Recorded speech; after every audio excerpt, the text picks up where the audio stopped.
So episode 2ல் வந்து hero நினைக்கிறது தான் காட்டுறாங்க.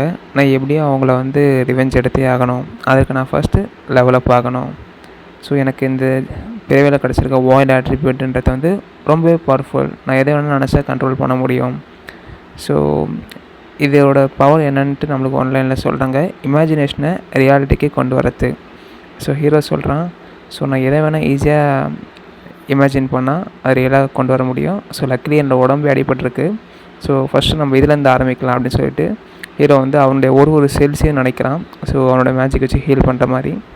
அப்போ ஹீரோ வந்து உடம்ப பார்க்குறான். பரவாயில்லையே, இது வந்து நல்ல ஒரு க்ரோத்தை தான் கொடுத்துருக்கு அப்படின்னு சொல்கிறான். தென் வந்து ஷோ பண்ணுறாங்க. ஹீரோ வந்து ரொம்ப ஹாப்பியாக வர மாதிரி. ஏன்னா வந்து அவன் ஜஸ்ட் இமேஜின் பண்ணாலே போதும், அவன் டெவலப் ஆகிற மாதிரி ஈஸியாக டெவலப்பும் ஆக முடியும். தென் வந்து என்ன மேஜிக் ஆட்ரிபியூட் யூஸ் பண்ணாலும் ஜஸ்ட் இமேஜின் பண்ணால் போதும், எல்லா மேஜிக்கையும் அவனால் பயன்படுத்த முடியும். ஸோ ஹீரோ சொல்கிறான், ஸோ இது வந்து எல்லா பவரோட ரொம்பவே வந்து யூனிக்கான ஒரு எபிலிட்டி தான் இந்த வாய்ட் ஆட்ரிபியூட்ன்றது. தென் வந்து ஹீரோ வந்து எழுந்ததை பார்த்து டாக்டர் வந்து ஷாக் ஆகிட்டார். என்ன பண்ணி கடைசி எழுந்துட்டியா, நவராத ஏன்னா நீ வந்து இந்த டஞ்சன் ரைடப்போ மான்ஸ்டர் கிட்டே சிவியர் அடிபட்டு வந்தேன். ஒன்று ஹீரோ பார்க்குறான், ஓ அப்படி தான் இந்த பையனுக்கு வந்து உடம்புல அடிபட்டிருக்கா. ஏன்னா ஹீரோ வந்து ரீஇன்கார்னேட் தான் ஆயிருக்கான். ஸோ அப்போ அவர் சொல்கிறாரு, பரவாயில்ல, சயின்டிஸ்டோட மிராக்கல்னால தான் தப்பிச்சிருக்கேன். உடனே ஹீரோ வந்து யார் அந்த சயின்டிஸ்ட்னு கேட்கும்போது, உனக்கு தெரியாது அப்படின்னு சொல்லிட்டு, ஸோ பென்டகிராம் சயின்ஸில் இருக்க சயின்டிஸ்டோடைய மிராக்கிள் அப்படின்னு சொல்லிட்டு அவர் ரொம்ப ப்ளஷ் ஆகிறாரு. உடனே வந்து ஹீரோ யோசிக்கிறான், பென்டகிராம் சயின்ஸாக யார் அது? ஹீரோ யோசிக்கும் போது வந்து டாக்டர் வந்து, பரவாயில்ல, நீ வந்து கான்ஷியஸ் ஆனதே பரவாயில்ல, உன்னை வந்து ரொம்ப கன்ஃபியூஸ் பண்ணிக்காத அப்படின்னு சொல்லிட்டு, நான் அவனை வந்து தரவாக எக்ஸாமின் பண்ணணும் அப்படின்னு சொல்லி டாக்டரும் கிளம்புறாரு. இப்போ ஹீரோ யோசிக்கிறான், யார் இந்த சயின்டிஸ்ட் பென்டகிராம் சயின்ஸ், எனக்கு ஒன்றும் புரியலையே. ஆமாம், நான் 20 வருஷத்துக்கு அப்புறம் அதாவது எனக்கும் தெரியல. ஃபர்ஸ்ட் நம்ம வந்து டிவி ஆன் பண்ணி பார்க்கலாம், ப்ரெசென்ட்டில் என்ன சின்ன நியூஸ் நடக்குதுன்னு தெரிஞ்சுக்க அப்படின்னு சொல்கிறான். இதில் வந்து டிவி ஆன் பண்ணுறான். டுடே ஸ்பெஷல் எடிஷன்னு போடுறாங்க. அந்த ட்ரிபிள்எஸ் ரேங்க் ரைட் நடந்துக்கும் பார்த்தீங்கன்னா, ஹீரோ அவங்க கவர்மெண்ட் ஸ்பீட் ட்ரை பண்ணியிருப்பாங்க. அதனுடைய ரியல் கல்பிரிட் யாருன்னு சொல்லிட்டு நம்ம ஹீரோவை தான் காட்டுறாங்க. இதை பார்த்தோன்னே ஹீரோ என்னது அப்படின்னு சொல்லிட்டு கடுப்பாயிட்டு, என்னது நான் கல்பிட்டா, என்ன இவனுங்க வந்து என்னை மட்டும் துரோகம் பண்ணது இல்லாமல் என்னை உள்ளேயும் சீல் பண்ணிவிட்டு என்னோடய பேரையும் வந்து இந்த அளவுக்கு ஸ்பாயில் பண்ணி வச்சுருக்காங்களே அப்படின்னு சொல்லிட்டு கடைசியில் இந்த 5 பேருமே வந்து ஹீரோஸாக மாறிட்டாங்க.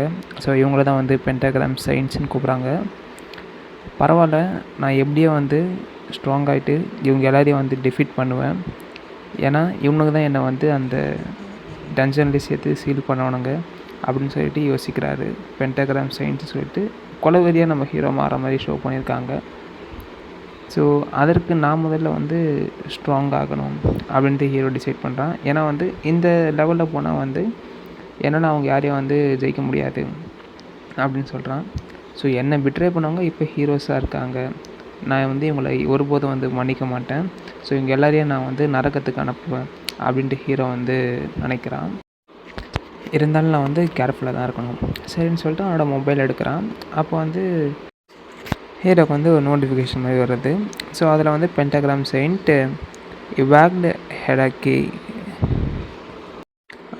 ஸோ அவங்ககிட்டேருந்து ஒரு மெசேஜ்ன்றது ஷோ ஆகுது. உடனே ஹீரோ வந்து என்ன ஒரு லக்கு, உடனே நான் வந்து பென்டகிராம் செயின்ட்டில் இருக்க ஒருத்தனை கண்டுபிடிச்சிட்டேன் அப்படின்னு சொல்கிறான். ஸோ இவாக்கோ, இவங்ககிட்ட வந்து நம்ம ரொம்பவே கேர்ஃபுல்லாக தான் இருக்கணும். ஏன்னு பார்த்தோன்னா இவன் தான் ஒருத்தவன் அவனுடைய வீக்னஸை வெளிப்படையாக காமிச்சிக்கவே மாட்டான் அப்படின்னு சொல்கிறான். பரவாயில்ல, இந்த அசாய் அப்படின்ற ரீஇன்கார்னேட் இருக்க இந்த பாயோட உடம்பு வந்து லெவல் 1 இருக்கிறதால நம்மளுக்கு வந்து ரொம்பவே ஈஸியாக போயிடுது. பட் இப்போ இருக்க செல்ஃபால் அவனை டிஃபீட் பண்ண முடியும்னு கேட்டிங்கன்னா நாட் பாசிபிள்னு சொல்கிறான். ஏன்னா வந்து இந்த லெவல் 1 வச்சு நான் ஒன்றுமே பண்ண முடியாது. ஸோ நான் அதற்கு ஃபஸ்ட் எப்படியே லெவலப் ஆகணும், ஜஸ்ட் வெயிட், நான் வரேன் அப்படின்னு சொல்லிட்டு ஹீரோ வந்து காட்டுறான். அவனோட ஃபஸ்ட்டு டார்கெட்டுன்றவன் இந்த இவாக்கோன்ற பர்சன் தான். ஸோ சில வாரங்கள்லாம் அப்படியே கிடக்குது. ஹீரோ ஆல்ரைட், இப்போ வந்து என்னால் எந்த விதமான கஷ்டமும் இல்லாமல் நவர முடியுது. உடனே டாக்டர் பார்த்து என்னால் நம்பவே முடியலையே, நீ வந்து ஃபுல் ரெக்கவரி வந்து வித்தின் சில வீக்ஸில் ஆகிட்டியா அப்படின்னு காட்டுறாங்க. ஸோ அவர் சொல்கிறாரு, பரவாயில்ல, எல்லாமே இந்த சயின்டிஸ்டோடைய பிளெஸ்ஸிங்ஸ் தான். ஹீரோ சொல்கிறான், அதனால் இல்லை டாக்டர், ஸோ எல்லாமே வந்து என்னுடைய ஓன் பவருக்கு தான் தேங்க்யூ சொல்லணும் அப்படின்னு மனசு நினச்சிக்கிட்டு, ஸோ என்னை வந்து பார்த்துக்கிறதுக்கு நன்றி அப்படின்னு சொல்கிறான். ஸோ டாக்டரும் அதனால் சரிப்பா, உன் உடம்பையும் பார்த்துக்கோ அப்படின்னு சொல்லிட்டு போகிறாரு. ஹீரோ வந்து கடைசியில் நான் வந்து என்னோடய ப்ரிப்ரேஷன் நான் வந்து முடிச்சிட்டேன், இப்போ என்னோடய லெவலும் போதுமானதாக இருக்குது, வார்ம் அப் பண்ணுறதுக்கு ஒரு டஞ்சனுக்கு போயிட்டு வரலாம் என்ன சொல்கிறீங்க அப்படின்னு நம்மளை கேட்குற மாதிரி சொல்லிட்டு இந்த எபிசோட் 2 முடிக்கிறாங்க. தேங்க்யூ.